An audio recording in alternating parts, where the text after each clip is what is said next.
Għal dawn il-ġimgħat li ġejjin kont beħsibni inħares lejn l-10 kmandamenti. Naf li aħna maħniex taħt il-liġi, imma l-10 kmandamenti meta nħarsu lejhom u nħarsu lejhom mill-imħabba li għandna lejn Alla, naraw dak li jixtieq Alla minna.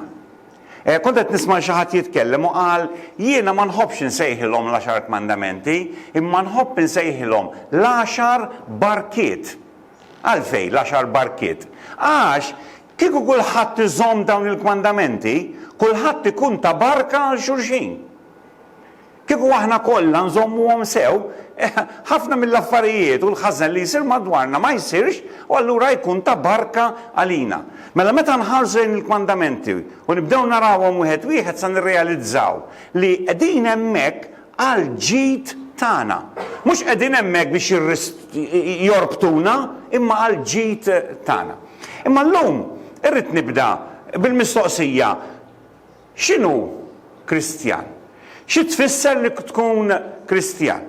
Mela, jiena nemmen li l-10 kmandamenti huma l-qofol ħanajtu hekk ta' dak li jixtieq Alla minna, imma mhumiex kollox. Għandna bżonn inħarsu lejn ħajjitna. Aħna li nsejħu lil nfusna Kristjani u naraw u nifhmu xi tfisser li tkun Kristjan. Hekk issaqsi xi ħadd illum, jiena naħsebek toħroġ barra. U s-sipi xaħat u tajdlu, isma, xi tittamel biex issalva? Niggarantilkom li mhux se jgħidulkom bħalma qal Pawlu l-Apostlu li dak il-ħabsi, tifdak li kien il-ħabs, meta qallu x'irrid nagħmel biex insalva. U Pawlu qallu, x'qallu? Emmen fil-mulej Ġesu u s-salva. Imma jekk noħorġu hemm barra u nsaqsu lil xi ħadd li ħajjiġri ħajajdulna mhux iżomm il-kmandamenti biex issalva. U għalkemm hija xi ħaġa sabiħa li żomm il-kmandamenti, imma l-isfortuna l-ħafna niesi li l-kmandamenti ma jsalvawx. Pawlu l-Apostlu għamilha ċara fl-ittri tiegħu li l-kmandamenti qegħdin hemmhekk mhux biex isalvawna, imma anzi biex juruna kemm aħna ħżiena u kemm għandna bżonn lil Kristu. Inħoss li kultant saret diffiċli biex tajt li int Kristjan. Il-ġurnata tal-lum tħares madwarek donnu kulħadd sar kif naqbad ngħid, tant sirna moderni li l-Kristjanità hija xi ħaġa tal-passat. Kultant anke jiena insibni antipatku, taf inti meta tmur l-emmulaw daqqa l-ħaġa u daqqa l-oħra dak li jkun isaqsuk inti x'tagħmel, inti x'taħdem. U lili wkoll isaqsuni x'naħdem. U kultant biex ngħidilhom pastor, jew ngħidilhom assis, jiena biex forsi jifhmuni, jew ngħidilhom reverendu jiena. Sabet ilha. U allura deċidejt li millum lem nibda ngħidilhom jiena naħdem ma' kumpanija globali. U nispera li saqsuni x'nagħmlu ngħidulhom għandna sptarijiet, għandna djar ta' xjuħ, għandna skejjel, għandna hospice homes fejn nieħdu ħsieb il dawk li huma morda, għandna postijiet fejn nagħmlu tagħlim għal żwieġ, orfanatrofji, insomma, il-kumpanija tagħna tieħu ħsiebek mit-twelid sal-mewt. U mbagħad nispera li jisaqsuni ma x'inhi il-kumpanija. U ovvjament ngħidilhom li hija l-Knisja. Ħafna nies ma jemnux u ma jaċċettawx li l-Knisja mhijiex biss dak li tara, imma hija l-ispiritwalità li aħna u r-relazzjoni li aħna għandna ma' Alla. Jifhmuni jekk ngħidilhom li aħna bħala Knisja nagħmlu dan ix-xogħol kollu, għax kif naqbad ngħid bl-Ingliż ngħidu it's understood. Jifhmu li l-Knisja suppost tieħu ħsieb l-orfni, jifhmu li l-Knisja suppost tieħu ħsieb il-morda, imma meta tgħidilhom isma' taf x'inhu t-titlu tiegħi kieku jkolli nażel titlu bħala job u ma ngħidx pastor, ngħid I deal in, ħanajda bl-Inglis l-ewwel, in behavior alteration. Ġifieri ngħinek tibdel behavior x'tajt bil-Malti, l-imġieba. Tibdel l-imġieba tiegħek, ngħin lin-nies jibdlu l-imġieba tagħhom. Issa, għaw ħafna counselors, u għaw ħafna nies, u għaw ħafna psikjatri, u għaw ħafna psikoloġisti li jgħinuk tibdel l-imġiba tiegħek. Imma meta tħares lejha minn naħa biblika u minn naħa kristjana, dak li jkun ħares lejk briklaħ. Għalfejn? Għax jibda jimmaġina li issa irid jibda iżomm il-kmandamenti. Naf li ħafna nies illum ma jifmux x'inhi kristjanità. Għalfejn? Għax tantaw stampi ħżiena tal-kristjanità li min għandu stampa u min għandu oħra. Importanti li nifmu x'inhi l-kristjanità. Il-kristjanità, jkolli nagħmilha fi ftit kliem, hi relazzjoni ma' Kristu, relazzjoni ma' Alla, relazzjoni ma' l-Ispiritu Santu. Imma aktar minn hekk, kieku jkolli nħares lejn il-kristjanità, irrid ngħid lil kulħadd li l-kristjanità mhijiex l-10 kmandamenti, laqqas hija is-613 kmandament li illu toddew u qegħdin fil-Bibja minn oxra sa oxra. Il-kristjanità mhijiex li taqbad dawn il-kmandamenti u li tipprova iżommhom, dik mhux il-kristjanità, dak reliġjon li jivvinta il-bniedem. Okay? Il-kristjanità hija relazzjoni ma' Alla. Aħna nafu li l-10 kmandamenti huma l-kelma tal-Alla u huma importanti. U ma nafx aċċindu ngħid, ma ftit ilu rajt stampa u peress inħobb il-kompjuter l-affarijiet relatati mal-kompjuter laqtitni għajnejja. Imma kien hemm tratt ta' Mosè bil-xejdulhom daw bl-Ingliż li kellu fidejh. Tablet, ok? U daw li nużaw aħna, daw tablet. U kien hemm miktub taħt, Mosè kien l-ewwel persuna li downloadja l-informazzjoni mill-cloud għat-tablet tiegħu. U għaġbitni, żammejt l-istampa tagħha, il-verità. Imma ma niżlux mis-sħab l-10 kmandamenti, fil-fatt niżlu minn Alla. Kien Alla li tom lil Mosè, huwa signifikanti li huma l-ewwel ftit kmandamenti li Alla ta' lil poplu tiegħu li rridu jkun differenti mill-oħrajn kollha. U darb'oħra, nixtieqkom iżommu f'moħħkom li dawn huma 10 barkiet.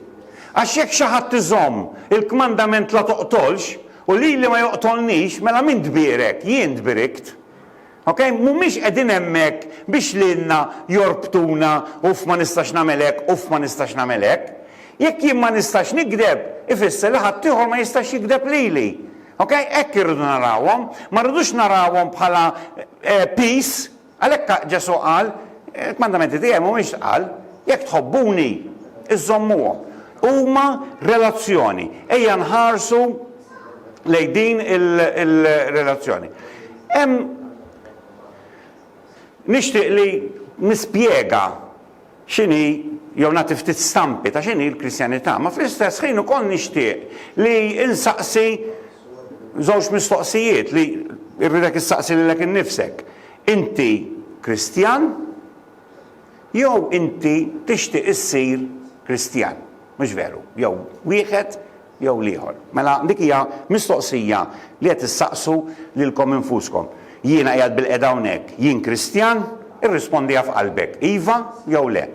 Jew inkella jiena qiegħed bil-qeda hawnhekk, ma minix ċert, imma iva, nixtieq insir Kristjan. Okay? Dak huma żewġ affarijiet li nixtieq nistaqsikom. U forsi fl-aħħar ukoll nitlob il-risposta tagħkom. Mela kieku jkolli nibda nispjega il-Kristjanità, naħseb waħda mod kif nista' nispjega hija stedina, invitation.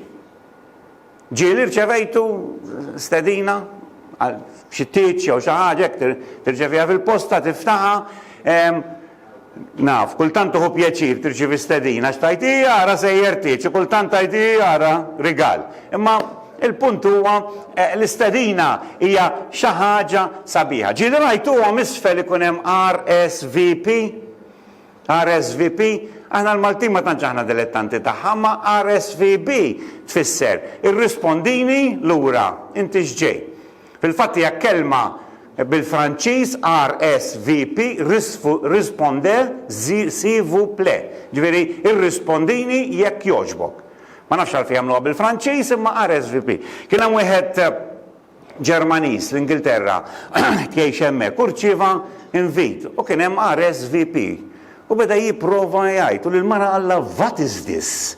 RSVP, what is this? U dik għadlu I don't know. Allah, I know what it is. Allah, remember, send wedding present. U veru, kultant nħossuh li meta xi ħadd jistedinna hija peace u mhux barka, imma fl-aħħar mill-aħħar kulħadd jieħu pjaċir li ħadd ieħor ħaseb fih u stidnu. Issa jekk ikolli naqbad vers mill-Iskrittura u b'din l-istedina, x'inhu dan il-vers? Dan il-vers ħajkun Ġwanni kapitlu 3 vers 16. Għax Alla hekk ħabb id-dinja li ta' lill-liben waħdini tiegħu biex kull min jemmen bih ma jintilifx iżda jkollu il-ħajja ta' dejjem. Hemmhekk għandna l-istedina. Għandna lil-mini u għandna għal xi xini din l-istedina. X'fl-aħħar mill-aħħar inti meta tirċevi stedina trid tkun taf mant mini, għal mini u għal xi xini. Dawk huma l-iktar 3 affarijiet importanti. U dan il-vers fih dawn it-3 affarijiet. Li nixtieq insemmi hawnhekk ukoll li meta jkun hemm RSVP, ġeneralment ikun hemm data ħdejha. Jgħidlek hekk jogħġbok irrispondi sa din id-data. Mela illum ħajkun hawn stedina u id-data tagħha hija appuntu tiskadi bejn wieħed u ieħor fl-offsinar illum. Ġifieri hekk trid tagħti risposta trid tagħtiha issa tgħidu li għalfejn tiskadi. Għax ħanedok kif inhi. Meta toħroġ minn dak il-bieb, ħadd ma jaf x'hemm lest għalik. U l-importanti huwa li tilqa' din l-istedina waqt li inti għadek ħaj. Issa, aħna nafu li l-ħajja fl-aħħar mill-aħħar hija qasira. Il-Bibja tajt li l-ħajja hija 3 ġifieri 70 sena. 70 sena. U l-biraħ smajt wieħed jgħid immaġinaw ħajjitkom. 70 sena. U immaġinaw kull 10 snin ġurnata. Ġifieri mill-ewwel sena sal-10 sena Monday, it-tnejn. Minn 11 sa 20 it-tlieta. Minn 21 sa 30 l-erba. U nibqgħu sejrin hekk għandek 70. 7 xriet, 7 ijiem. Mela hekk inti għandek 22 sena fejn qiegħed bħalissa nhar terba. Kejjek għandek taħt l-10 snin għadek tibda l-ġimgħa, għadek it-tnejn, għadek bil-Monday Blues. Imma hekk inti bħali ta' 62, taf li qiegħed fil-weekend jien? Mhux tal-li fil-weekend tal-li il-ħadd. U tafu kemm jgħaddi malaj il-ħadd intom, tafu kemm jgħaddi malaj il-weekend? Ġifieri jien wasalt fil-weekend fl-aħħar ġurnata sakemm Alla ma jtinix xi ġurnata żejda u jtini t-tnejn ieħor u nispera t-tlieta ieħor. Sa t-tlieta ieħor biżżejjed ma rridx iktar imbagħad. Għax hekk ikolli erba' oħra tgħix sa 100. Il-ħajja qasira.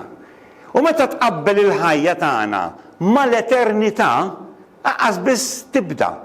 Ġifieri importanti mela li dan il-messaġġ nirrispondu għalih għax fl-aħħar mill-aħħar il-ħin tagħna hawnhekk huwa qasir. Imma l-eternità hija twila. L-istedina hija llum. Ir-risposta tittatija llum imma l-effett tagħha huwa għal l-eternità. Mela minant mini dill-istadina? Dill-istadina ġejja minant Alla. Għax Alla ekħab lid-dinja. Ġejja minant Alla. Ġejja diretta. Bdejt nfittex l-isem ta' Alla f'diversi lingwi. Għax kultant aħna ngħidu God, Alla, bil-Spanjol Dios, bil-Ġermaniż God. Elohim bil-Ludi. Daċ-Ċiniż oġbitni, Santi, jew Xanti, kif jgħiduha. Imma fakritni, mis-Sant bil-Malti xaħat qaddis. Bqejt naħares liha. Ma mbagħad tar-Russu l-isbaħ, tar-Russu Buh. Bil-Russu, Alla, m'hawnx Russi u hawnhekk, Buh. Bejt nistħajjulhom qed jgħidu minnu Alla? Buh. Imma kien hemm l-ewwel Russu li mar l-ispazju.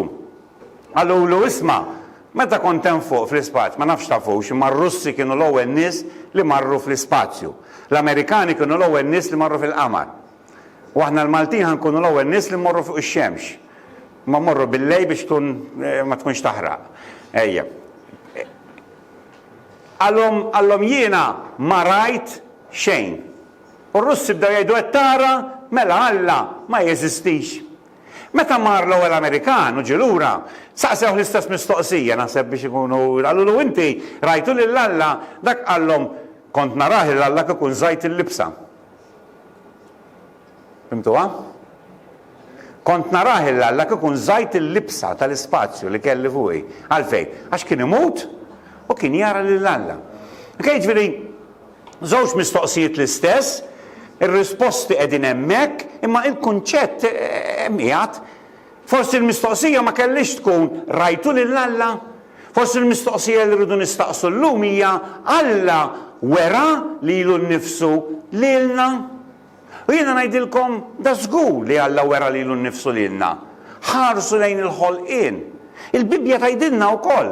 Tgħidilna ħadd m'għandu skuża għax kulħadd qed jara l-ħolqien, xi ħadd għamlu.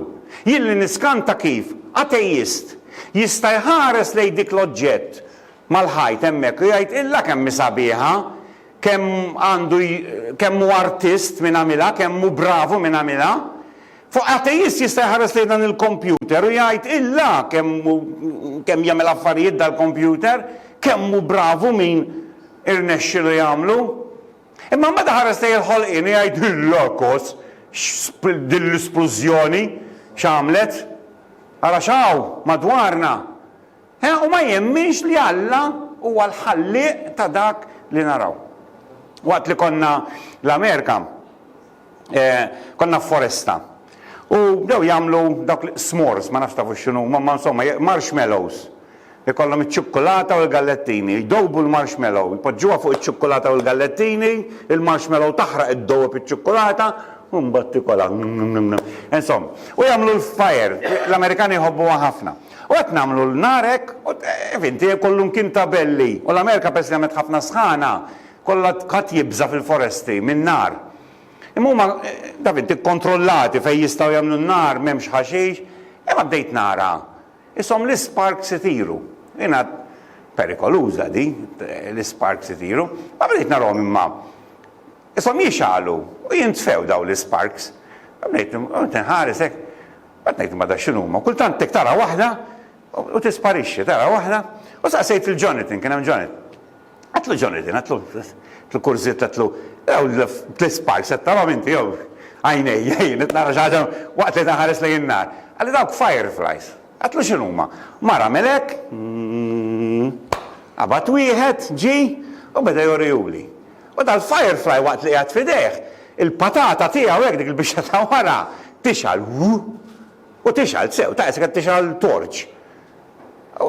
Ħares li jien qatt ma kont rajt. Konna fli jeżistu ma qatt ma rajt waħda bħala u hekk kif tixal u titfi f'idejh issa għandek bozza u f'dak il-ħin mhux f'qalbi qedtilhom kosu. Issa bħal di kif evolvit biex ġiet tixal u titfi. X'kienet ir-raġuni li din ġiet tixal u titfi? Daw affarijiet li rridu naħsbu aħna, veru li bniedem jgħidlek evolvejna skont il-bżonn. X'kien il-bżonn tagħha din id-dubbina biex il-patata tagħha tixal? Jien naf biex tara fejn tmur toilet, ma nafx dak il-ħin hekk bdejt ngħidilhom. Immaġinaw intom. Speċi qiegħed forsi tkun fid-dlam, ma dak il-ħin bdejt nara f'dik it-tikka dubbiena il-kobor ta' Alla. Meta toqgħod ħares xaw madwarna u il-ħolqien mill-liċ kien ħaġa li ma narawix bajnejna u bil-kem tara anka bil-mikroskopu. Għal dawn il-galaxies mill-bot, għas tibda. Mina lija fil-ħolqien Alla irrevela lilu nnifsu. U rina il-kobor tiegħu miċkejken sal-kbir. U rina l-kapolavur tiegħu f'kull insett, f'kull annimal, f'kull ħaġa li teżisti. Mela l-mistoqsija mhux rajt il-Alla, imma l-mistoqsija hija taħseb li Alla wera lilu nnifsu lilna u jiena ngħidlek iva, fil-ħolqien naraw lill-Alla. U min ma jrid jaċċetta li ħares lejn il-ħolqien u jara lill-Alla qed jitħaq bih innifsu u bħadd iżjed. Alla wera lilu nnifsu wkoll tul l-istorja għax kellem lil diversi nies. Imma naħseb jiena taqblu miegħi li l-iktar revelazzjoni kbira ta' Alla kienet meta Ġesu Kristu ġi fostna. Meta Ġesu Kristu ġi fostna hemmhekk urina lill-Alla. L-aħwa Alla jeżisti, Alla huwa veru, l-istedina minn għandu hija veru. Ateist lest li jemmen fi splużjoni kbira, imma mhux lest li jemmen falla kbir li ħalaq lill-univers. Dik hija il-realtà. Issa, mistoqsija oħra. Għalfej naħsbu li Ġesu huwa veru? Għalfej nemmnu li Ġesu huwa veru? Għalfej nemmnu li Ġesu huwa dak li ġi biex isalvana? Għalfejn nemmnu li Ġesu huwa li bent Alla? Ftit ġimgħat rajt film ta' wieħed jismu Lee Strobel, The Case for Christ. U dan mara tiegħu bit issir Kristjana u kien ateist, anke lit-tifla kien jgħidilha aħna ateisti. U darba fuq ix-xogħol jaf li kien hemm wieħed jaħdem miegħu li kien Kristjan u mar fuq għallu isma' għallu l-mara tiegħi qed issir bħalek pa' speċi, ma għallux bil-ftit kliem għallu antipatika bħalek qed issir. Għallu isma' għallu x'inhi di bil-Kristjanità? U dak għallu inti mhux ġurnalist? Għallu ma tafx għandek tagħmel? Għallu x'nagħmlu aħna l-ġurnalisti? Mhux ninsibu l-provi storja hix vera jew le? Għallax ma ssibx il-provi u x'veru il-Kristjanità. Għallu minn fejn nibda. Għallu ħanajdek minn fejn tibda. Għallu l-qofol tal-Kristjanità huwa l-qawmien mill-mewt ta' Ġesu Kristu. Għallu kieku Kristu ma qamx mill-mewt, kieku il-Kristjanità hija vojta, ma tiswa xejn. Għallu mela għax ma tarax issibx biżejjed provi li Kristu ma qamx mill-mewt. U dak għallu hekk se nagħmel. U għamel xhur jifittex u jsifer minn posta ieħor, intervisti ma' nies u jipprova jara u janalizza. Ovvjament soqgħod ngħidilkom il-film kollu, imma tistgħu jekk għandkom Netflix tistgħu taraw anke fuq Netflix. U fl-aħħar spiċċa biex qal u ġifieri biġlida kbira sa jkolli naċċetta għalax hekk ma nistax niskredita il-qawmien mill-mewt ta' Kristu. Ħajkolli nemmen li Kristu qam mill-mewt. U la Kristu qam mill-mewt mela l-Kristjanità hija vera. L-aħwa, il-Kristjanità hija vera.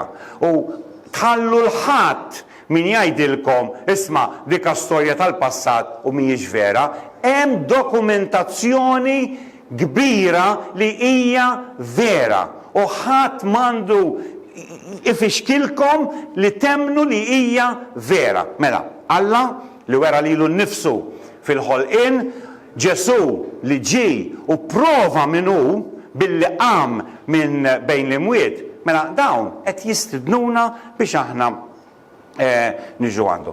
U dal-messaġġ qiegħed fil-Bibja. Issa meta nħarsu lejn il-Bibja għandna żewġ testamenti, it-testament il-ġdid, it-testament l-antik, imma għandna minn Ġenesi sa Malakija fit-testament l-antik, minn Mattew sa Revelazzjoni fit-testament il-ġdid, bejniethom hemm 400 sena.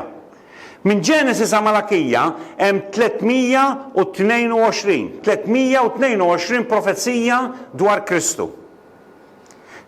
Il-maġġoranza tagħhom kollha seħħew u qegħdin irrekordjati fit-testament il-ġdid. Il-probabilità li dan tiġri hija 1/84 u 100 zeros. Ġifieri impossibbli.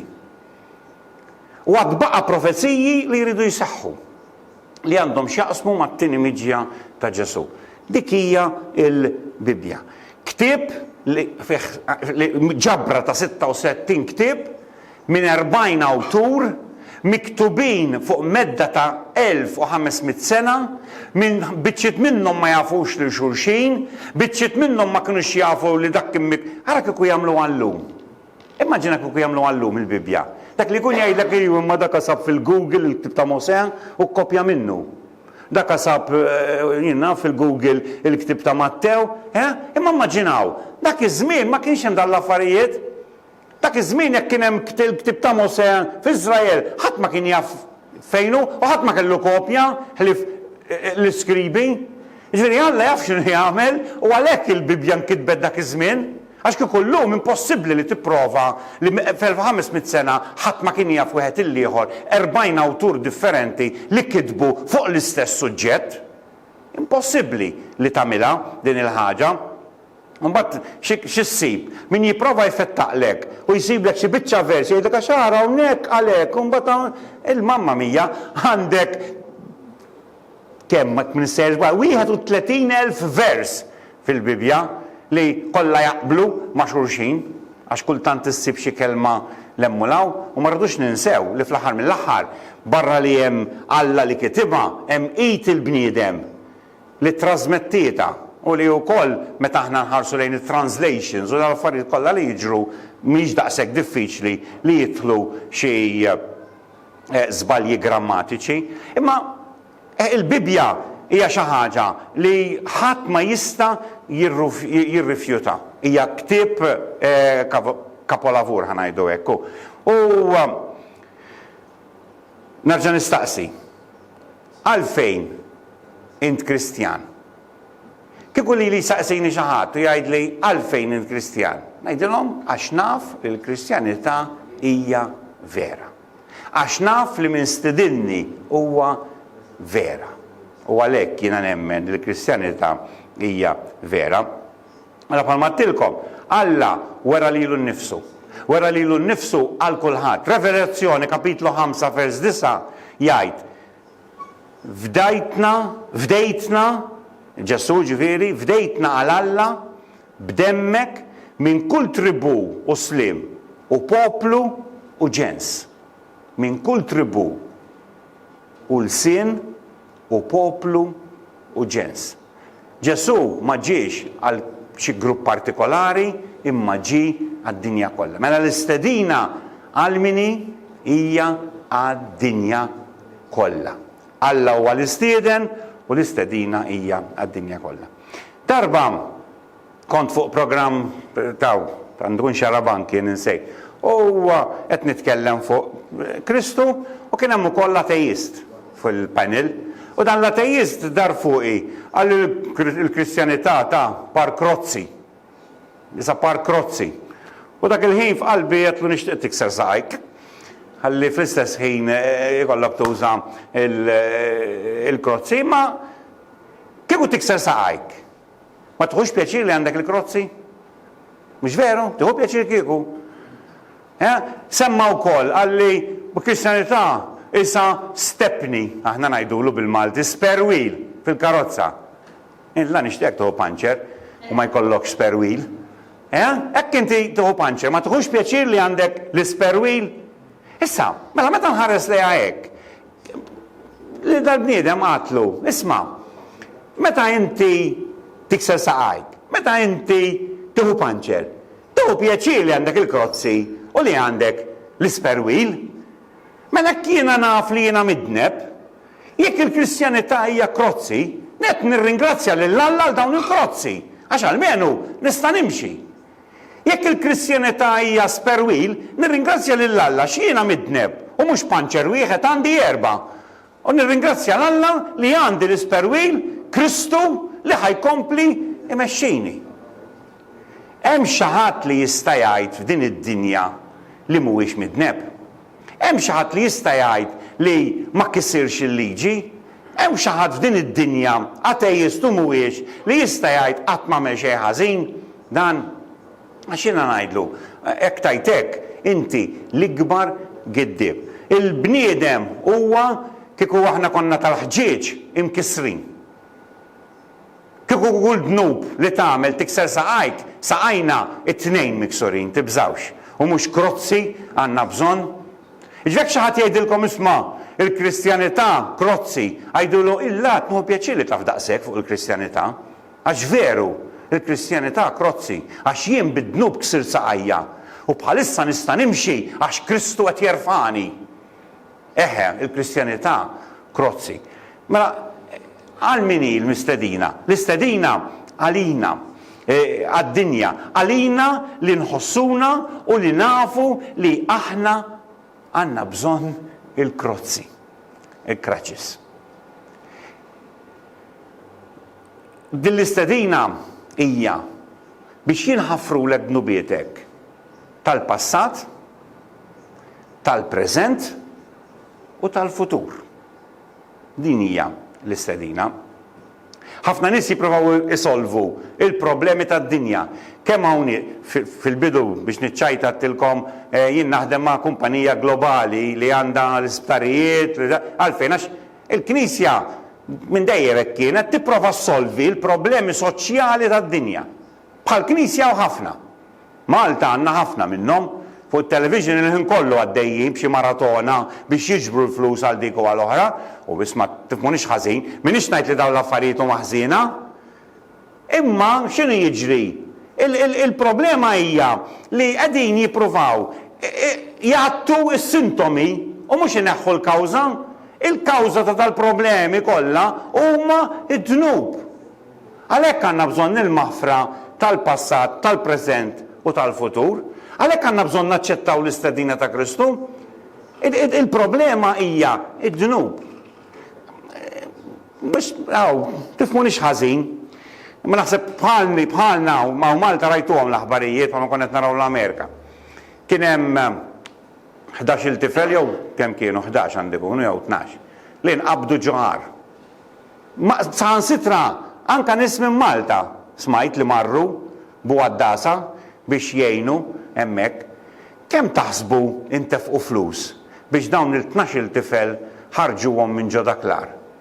Issa, jiena jalla jonfqu l-flus tad-dinja kollha biex isalvaw persuna waħda, imma raw il-kundizzjoni tal-bniedem. Tafu kemm hemm tfal qed imutu bil-ġuħ l-Afrika? Mhux qegħdin ġoħar. Dawk kienu qed imutu bil-ġuħ ġoħar. L-Afrika meta imutu bil-ġuħ, m'għandekx bżonn labu għaddas. U m'għandek bżonn il-ħadd biex tmur u titmaħħom. U daw jitlu bil-aqualungs biex jieħdulhom l-ikel. Saħansitra wieħed minnhom miet u dieħel bl-ikel. Imma l-Afrika għandna ħafna tfal qed imutu bil-ġuħ. Min qed imur jagħtihom jieklu. Okay? Issa, minix ngħid li ma kienx ħaqhom isalvawhom, li qed ngħid jien il-bniedem kif inhu. Nikbi għax xi ħadd weġġa' qattusa u ma nagħtix każ għax xi ħadd jagħmel abort. Dak huwa l-bniedem, dik hija l-kundizzjoni tal-bniedem. Għalhekk għandna bżonn lill-Alla biex forsi qalbna tinbidel. Kien hemm wieħed li qal, ħanejda bl-Ingliż l-ewwel, mbagħad nagħmilha bil-Malti. The heart of the human problem is the problem with the human heart. Il-qalba tal-problemi tal-bniedem hija il-qalb tal-bniedem. Tista' maħjar bil-Malti kważi. Il-qalba tal-problemi tal-bniedem hija il-qalb tal-bniedem. Dik hija l-problema. U għalhekk Alla qed jagħtina l-istedina, tgħidilkom isma' jiena nħobb id-dinja daqshekk. Batt il-libni biex nurikom kemm inħobbkom, qed nistidinkom. Għalfejn qed jistidilna biex jaħfrilna dnubietna, meta qed jaħfrilna dnubietna qiegħed ukoll jagħtina ħajja ġdida bħalissa u qed ilibbisna bit-tama għall-futur u għall-eternità. Ħa nipprova nużalkom l-immaġinazzjoni. Immaġinak li bħalissa waqajtu mitt. U daqqa waħda issib ruħek fil-ġenna ġo teatru. Bsiġġu qudiem qiegħed bil-qiegħda, bi-screen kbir qudiemek u tajt fejn qiegħed. Jidħol Anġlu jgħidlek rajt kif int Edwin. Mela, issa għal ftit ħin ħanoruk ħajtek. L-ħsibijiet kollha li ħsibt. Dak kollu li għamilt tul ħajtek. U inti, poġġi bil-qiegħda u tara ħajtek. Maġinak, kull ħsib li ħsib, kull ħaġa li għamilt, kollox, ħajtek kollha, l-miweġġajt, il-miweġġajt, ħajtek kollha tara hekk. Kif tispiċċa? Jekk intom bħali ħatajdu il-lam nalla kont waħdi u ma kien hawn ħadd jarah dal-film, ma terġa' jidħol l-Anġlu jgħidlek oġbok, tajlu insomma, jgħidlek għax issa ħajjidħlu daw kollha li taf. Daw kollha li weġġajt, daw kollha li għandhom x'jaqsmu ma' dak il-film biex jarawh miegħek. Biex torom deħlin u jpoġġu kollha warajk, rajt Edwin, naraw il-film aħna. Inti taf li kemm sakemm ħajspiċċa dak il-film biċċiet minnhom. Se jgħidu iva, Edwin, immaġinawkom. Xi daqhekk għoddu immaġinaw, mhux issa jisabqgħu jisimgħu lili. Meta tkunu d-dar, għoddu immaġinaw li kieku tiġri din il-ħaġa veru, mhix veru, ma kieku tiġri. Mela jiena hawnhekk qed ninduna li l-ġudizzju hija hemm. Nista' nagħmel ġudizzju jiena lili nnifsi, għax wara li nkun rajt dak il-film. U wara li nara l-dawk kollha li qegħdin ħdejja li issa rawni trasparenti u raw dak kollu li jiena jien u raw qalbi, jien stess kolli ngħidlu lill-Anġlu, tista' titfani l-infern. Għandek kull dritt li titfani l-infern. Kieku m'hemmx Kristu biex isalvani, kieku m'hemmx Kristu biex jaħfirli il-passat, il-preżent u l-futur. Ħadd m'għandu ċans. U kull persuna onesta li tpoġġi bil-qiegħda u timmaġina ħajjita fuq dak l-iskrin ma tistax tiġġudika lilha nnifisha u tajt jiena sejjer il-ġenna. M'għandix bżonn nara l-film biex nikkonvinċi ruħi li jiena midneb u naħseb ħafna minnkom bħali m'għandkomx bżonn taraw il-film ta' ħajjitkom biex tifhmu u taċċettaw li intom midinbi. Jiena bħajti u kulħadd, kull persuna bħajjita qiegħda tikkrea dak li jgħidulu overdraft. Overdraft ta' x'inhu mal-bank? Josef xi mejjer rasu jaf x'inhu Josef overdraft. Meta inti qed tonfoq iktar milli għandek u l-bank iżommlok il-kont. U bħalissa kull persuna hija fl-estremità li l-overdraft tagħna tantu kbir li ma nistgħux inħallsuh lura. Il-problema taf x'inhi? Li jekk imur għandi Josef u ngħidlu Josef għandi overdraft kbir. Jgħidli ma tixtara tiegħi u għalli jista' jkun. Ħadd ma jista' jgħin il-ħadd. Għax kollha fl-overdraft qegħdin aħna, ħadd ma jista' jagħtini jew jagħtik biex inti tħallas id-dejn li għandek. Persuna waħda hemm bil-kredit. Minu? Ġesu. Ġesu għandu l-kredit li jista' jiġi u jħassar li dan l-overdraft. Ġesu huwa l-unika persuna li Skrittura tgħidilna fil-ewwel Pietru kapitlu 2, vers 22 li ma nstab ebda dnub fih. Meta l-Iskrittura titkellem fuq u fuq hekk tgħid m'hemm ħadd bla dnub.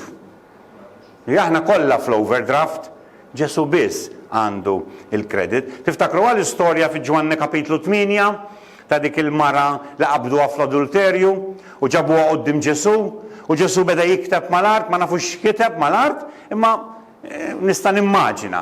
Imma meta olla rasu ħares lejn in-nies, għallhom isma' dawk minnkom li m'għandkom ebda dnub, itfgħu l-ewwel ġebla.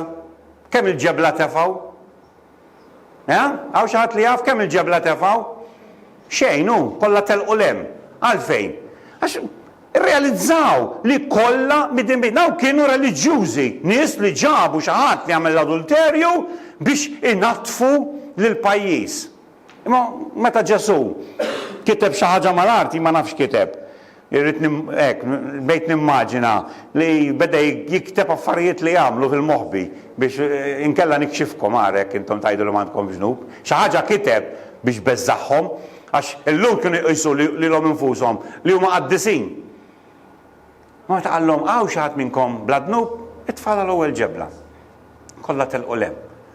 U kieku jkolli nistaqsikom illum, hawn xi ħadd minnkom dalgħodu jazzarda jgħid jiena bla dnub, jekk mhux fi Kristu iva bla dnub.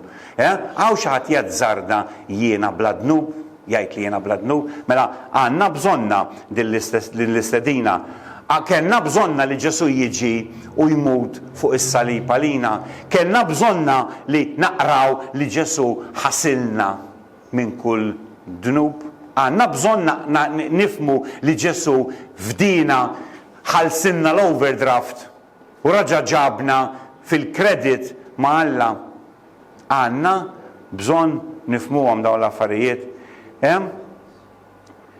Issa, għalfejn din l-istedina. Bħalma tilkom mela, l-ewwel parti tagħha qed hemmhekk biex aħna jinħafrilna nubitna, it-tieni parti tagħna hija biex ikonna ħajja ġdida fuq din l-art u eternità miegħu. Min Alla stedinna tagħna lil Kristu min jemmen fih se jkollu il-ħajja ta' dejjem. Tinsewx għattilkom fil-bidu, il-ħajja tagħna f'din id-dinja 70 sena, 80, 90, forsi tlaħħaq il-100, hija qasira ħafna dej l-eternità. Qasira ħafna. U aħna li aħna kbar illum inħarsu lura u ngħidu fejn għaddew dawk is-snin. Ġifieri intom li għadkom żgħar tgħodux tgħidu iwa jien għadni żgħir. Għax jien niftakarni iżgħar minnkom. U llum m'għadni żgħir. Iż-żmien itir, laqqas tkun taf fejn mar. U marħan id kif inhi, ħadd m'għandu garanzija ta' għada, għalhekk għattilkom l-istedina hija għallum. Issa, biex nibda nagħlaq, immaġinaw li ħajjitkom karozza. Okay? Karozza kulħadd jaf x'inhi, karozza tidħol tara il-bibien, għandek l-steering, il-magna u tieħdok fejn trid. Mela immaġinaw li intom karozza. U Kaw jkoll insaqsik, jekk inti Kristjan, min suppost hemm miegħek fil-karozza? Ngħidu li ejja. Ġesu? Mela jekk inti Kristjan, suppost Ġesu qiegħed miegħek fil-karozza. Il-mistoqsija li rid oħra li rid insaqsi, jekk inti Kristjan u Ġesu qiegħed miegħek fil-karozza, min qed isuq? Inti jew Ġesu? Okay? Għalhekk għattilkom dal-messaġġ mhuwiex biss għal dawk li jixtiequ jsiru Kristjani, imma anke għal dawk li huma Kristjani. Illum għandna Kristjani li għandhom ħajjithom Kristjana karozza, li qegħdin ġol karozza, qegħdin isuqu huma u lil Kristu laqqas biss bil-qiegħda ħdejhom ma jżommuh. Laqqas biss fis-sitta wara imma fil-bagoll. U veru jżommuh bħala sperwil. Jaqaf jaqlalhom xi ħaġa, jiftħu l-bagoll, Ġesu uħroġ daqsxejn għax għandi ġuħ dażaq ħalli nitlob ftit. Ġesu uħroġ daqsxejn ħad tidħol miegħi sal-Knisja sejjer il-Knisja dal-għodu. U jżommuh bħala stepni, ġol bagoll. Jekk jipprova joħroġ, hemm, meta jkolli bżonnok ngħidlek biex toħroġ. Nispera li ma' ħadd minnkom li tħossukom li intom dak it-tip ta' Kristjan. Almenu Kristjan li qiegħed isuq u Ġesu qiegħed ħdejh. U ejja, forsi fis-sitta wara. Imma almenu qiegħed ħdejk. Okay? Hija xi ħaġa tajba. Hekk għandu jkun. Issa inti qiegħed hawnhekk illum u m'intix Kristjan, inti qiegħed din il-karozza, qiegħed issuq u Kristu mhuwiex miegħek. Naħseb taqblu miegħi li l-istedina ta' Kristu mhijiex biss temmen fih u tpoġġih ġol bagoll, laqas li temmen fih u tpoġġih fis-sitta wara tal-karozza. Tlaqqas li temmen fih u tpoġġih ħdejk, imma li ittieħ l-steering u tgħidlu issa din hija ħajti, ħajti hija f'idejk, suqni inti. Issa stenna. Tamnux bħal mara tiegħi qiegħda wara titranslate, tamnux bħal mara tiegħi qed insuq jiena u tgħidli kollox ix nagħmel. Jekk niġi ma red light tgħidli aħmar edwin, aħdar veru li kultant nitfix kelli ma insomma biex nkun kollox. Ġieli jkun aħmar u nieqaf. U ġieli jkun aħdar u nieqaf. U aħmar u nibqa' għaddej. U l-iskuża tiegħi hija ma il-barrin mhux fl-aħmar imorru jiġru, allura jiena bl-aħmar nibqa' għaddej u bl-aħdar nieqaf. Imma Silvia, inkollu sejra, ara dik il-karozza, naqqaslu, dawar, u sejrne, dak xejdulu, bl-Inglis jgħidulu, backseat driver. Ma rridux impoġġu l-Kristu fuq il-steering. Ej, għaddaw, waraw. Ħammur dik it-triq tal-ġenerosità. L-ġenerosità xej. Qabel kemm qed il-ħaq jiena. Aħseb wara kemm nkun ġenerus ma ħaddieħor. Jellaw. Fej sejjer. It-triq tal-maħfraġ dak għamillek. Ma rridx naħfillu l-lak. Ibqa' sejr dritt. Għax nkunu tajnih l-steering għal xejn. Irridu mmorru fej se joħodnaw. Issa, jekk aħna tinħalluh joħodna fejn rridu, ħajidħol ukoll l-Ispiritu Santu. U l-Ispiritu Santu se jagħmel il-magna tagħna taħdem, ħanejdilkom daw l-affarijiet biex ma nitfixkilx, ħanaqrom. Bl-imħabba, bil-ferħ, bis-slim, bis-sabar, bil-ħniena, bit-tjieba, bil-fidi, qed tarfuh il-vers. Galatin kapitu 5, il-frott tal-Ispirtu. Mela Ġesu qed issuq u l-Ispiritu Santu qed jimlina daw l-affarijiet. Issa jien ngħidu inti qed issuq u għaddej. Ġieli x'għaltilkom xi bozza fil-karozza ħamra? Xi tfisser dik? Warning, jekk tixgħallek bozza ħamra warning. Jien naf forsi xaritlek il-bozza l-ħamra tal-imħabba u m'intix tħobb biżejjed. Mela bżonn tirranġa ħalli l-karozza tibqa' sejra sew. Dak huwa l-Ispiritu Santu fik li qed jgħidlek isma' m'intix tħobb biżejjed m'għandekx biżejjed sabar, m'għandekx biżejjed ħniena, m'hemmx biżejjed tjieba fik u jixallek il-bozzozz biex jurik. Jekk ħajtek mhijiex hekk, mela m'intix Kristjan. Jekk il-bozzos mhumiex jixalu, m'intix Kristjan, għax aħna l-koll nonqsu jixalu l-bozzos u jarġa' jpoġġina fit-triq. U jarġa' jollina u jarġa' jorina li aħna tiegħu. Forsi tista' ssaqsi mistoqsijiet lilek innifsek, pereżempju. Kif inkun naf li Kristu qiegħed isuq f'ħajti? Saqsi lilek innifsek u għajt, Kristu huwa l-ewwel fil-finanzi tiegħi, Kristu huwa l-ewwel fl-interessi tiegħi, Kristu huwa l-ewwel fir-relazzjonijiet tiegħi, Kristu huwa l-ewwel ma nafx inni bil-Malti, schedule, fid-djarju tiegħi, dak l-affarijiet li nagħmel. Kristu huwa l-ewwel fl-inkwiet tiegħi. Jekk tirrispondi iva għal dawn l-affarijiet, mela Kristu qiegħed isuq. Jekk ma tistax tirrispondi iva, mela Kristu qiegħed fuq is-sitt tal-ġenb. U hemm bżonn li inti tippożizzjonah fejn suppost. Ġesu qed isuq. U naħseb l-ewwel post li joħodna biex qalbna tintela b'dak li jrid Alla huwa il-muntanja Sinaj. Fejn Alla ta' il-kmandamenti lil-Lut, lil Mosè. Fejn Alla anzi wera lilu nnifsu lil Mosè. Fejn Alla wera ir-relazzjoni li rrid ikollu magħna bħala bnedmin. Mela Ġesu qed joħodna fil-muntanja Sinaj. Ġesu taf x'qal? Li kull raġel u kull mara qegħdin jimxu fuq waħda minn żewġ toroq. jew dejqa jew wiesa, tafu għal xi qed ngħid, ħajgħaddu minn wieħed minn żewġ bibien. Qegħdin iservu wieħed minn żewġ mal-min. Qegħdin jibnu fuq pediment jew ieħor. Sejrin lejn żewġ direzzjonijiet, il-ġenna jew l-infern. Għalfejn qalu l-affarijiet Ġesu? Għax jobodna jew għax iħobbna. Jiena tajtkom l-eżempju tal-karozza. Ġesu tal-eżempju ta' xi ħadd qed jibni fuq ir-ramel.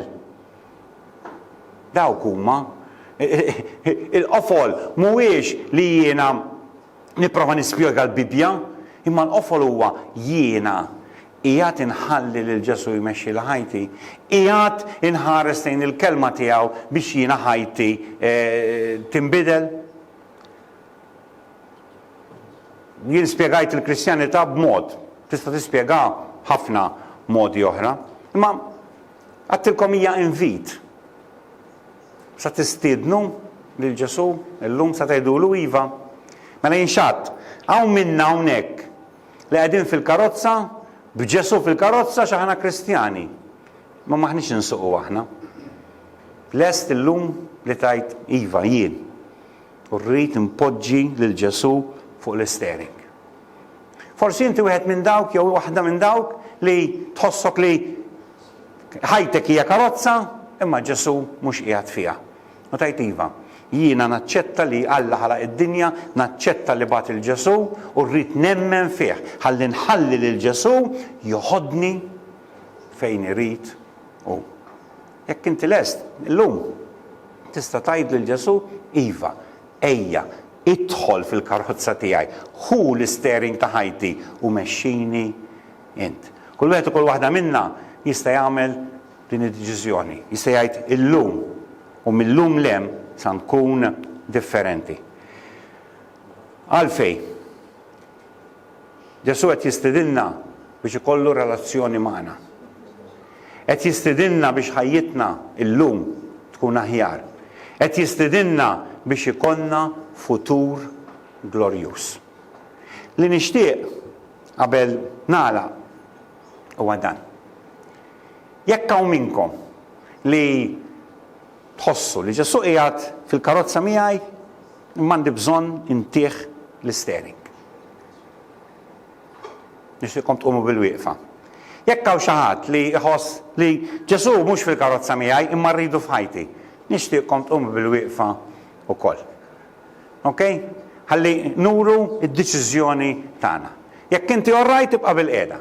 Okay? Mekk inti tajt jiena rrid nagħti Ġesu d-direzzjoni ta' ħajti iktar milli illum f'dawn il-ġimgħat u xhur li ġejjin. Speċjalment issa hekk kif inkomplu nħarsu lejn il-kmandamenti. Mela, jekk hawn xi ħadd li jħossu hekk qumu issa.